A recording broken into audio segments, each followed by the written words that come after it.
రెండు నదులు, మూడు రాష్ట్రాలు, ఒక పెద్ద పులి. ఇది కథ కాదు, ఇది సినిమా కథ, అంతకన్నా కాదు.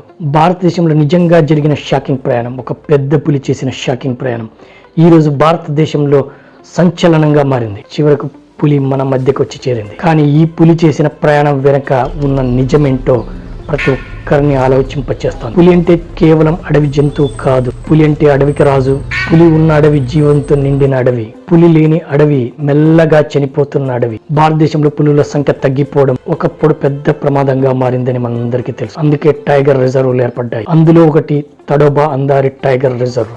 ఇది మహారాష్ట్రలో ఉంది. తడోబా అడవి చరిత్ర ఏంటో మీకు తెలుసా? కొన్ని వేల ఏళ్ల నాటిది. కానీ ఆ అడవిలో కాలక్రమేణా రోడ్లు వచ్చాయి, గ్రామాలు పెరిగాయి, పరిశ్రమలు స్థాపించబడ్డాయి. చివరికి అడవి ముక్కలుగా చీలింది. ఈ అడవిలో పుట్టిన ఒక పులి ఈ రోజు ఆ అడవి సరిపోలేదని తెలుసుకునింది. ఆ రోజు తడోబా అడవి సాధారణంగా మొదలైన తన ప్రయాణం, కానీ ఈ రోజే ఆ పెద్ద పులి సృష్టించిన చరిత్ర. తన ప్రాంతంలో మనుషుల పోటీ పెరిగింది. అందుకే అడవి మాకు సరిపోవడం లేదని అనుకున్న వెంటనే ప్రయాణం స్టార్ట్ చేశారు. రెండు నదులు ఈదిన ఆ పులి ఇక్కడే కథ మలుపు తిరిగింది. ఈ పులి రెండు పెద్ద నదులు ఈదుతూ దాటిందంటే ఒక్కసారి ఆలోచించేయండి. నీరు అంటే పులికి భయం కాదు, కానీ ఆ ప్రవాహం దాటినే చాలా పెద్ద ప్రాబ్లం.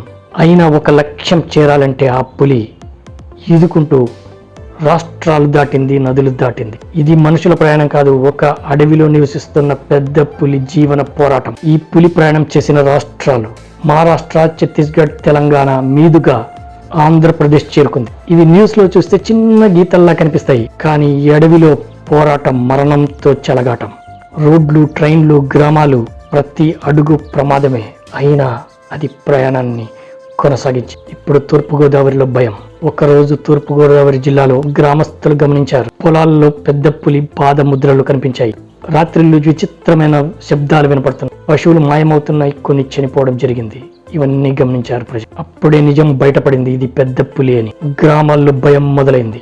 వెంటనే అటవీ శాఖ అలర్ట్ అయ్యి హై అలర్ట్ డ్రోన్స్, ట్రాన్స్ నిపుణుల బృందం మొదలు పెట్టింది. ఒక చిన్న ప్రమాదం జరిగితే పులికి ప్రమాదం, మనుషులకి ప్రమాదం. ఇది చాలా సున్నితమైన ఆపరేషన్. చివరికి నిపుణులు నిర్ణయం తీసుకున్నారు, పులిని చంపడం కాదు, గాయపరచడం కాదు, ట్రాంక్లైజేషన్ వాడాలని. సరిగ్గా లెక్కించిన మోతాదు. ఒక్క షాట్, పులి కింద కూర్చుంది, నెమ్మదిగా మత్తులోకి వెళ్ళింది. ఎవరికి కూడా ఎలాంటి హాని జరగలేదు. పులిని సురక్షితంగా వైద్య పరీక్షలు, ఆరోగ్య పరీక్షలు చేసి ట్రాన్స్లొకేషన్లు ఏర్పాట్లు చేసి ఇప్పుడు పులిది తప్పు కాదు, అడవి తగ్గింది, మనుషులు పెరిగారు. ఈ న్యూస్ వెనుకున్న ప్రశ్నలేంటో తెలుసా? పులులు ఎందుకు బయటకు వస్తున్నాయి? మనుషులు ఏమైనా అడవుల్లోకి వెళ్తున్నారా, లేక అడవి మనల్ని వదిలేస్తుందా?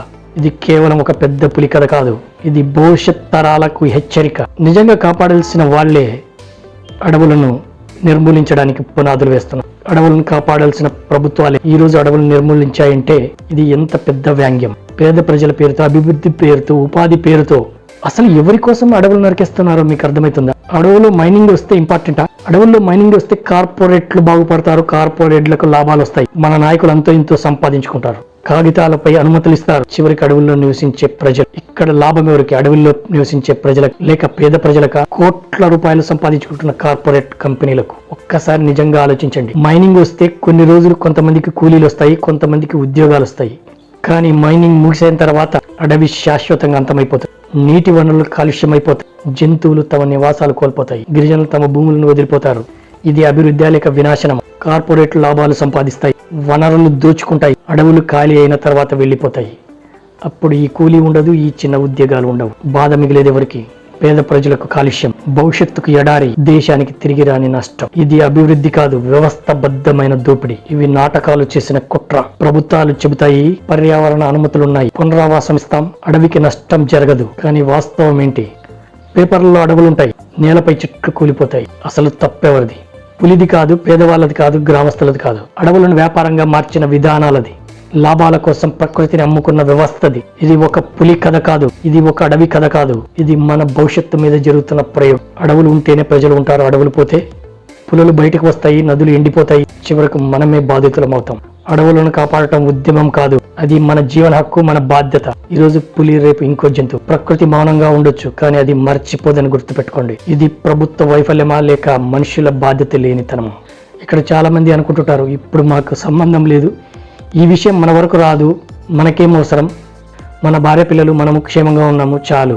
గొడవలు, ఉద్యమాలు ఇవన్నిటితో మాకు పని లేదు, మేము సంతోషంగా మా కింద నీడ మంచిగా ఉందా చాలు అనే స్థితిలో జీవిస్తాం. ఒక్క విషయం గుర్తుపెట్టుకోండి, సైలెంట్గా ఉంటే తప్పకుండా మీ వరకు వచ్చి తీరుతుందని గుర్తుపెట్టుకోండి. ఈ వీడియో మీ అందరికీ నచ్చినా నచ్చకపోయినా మీ అభిప్రాయాన్ని కామెంట్లో తెలపండి. ఇలాంటి డీప్ న్యూస్ డాక్యుమెంటరీతో మీ ముందుకు వస్తూనే ఉంటాను. మన ఛానల్ సబ్స్క్రైబ్ చేసుకోకపోతే వెంటనే చేసుకోండి. ప్రతి ఒక్కరికి ఈ వీడియోని షేర్ చేయండి. చూస్తుండండి వీరా ఛానల్, వాయిస్ ఆఫ్ పబ్లిక్.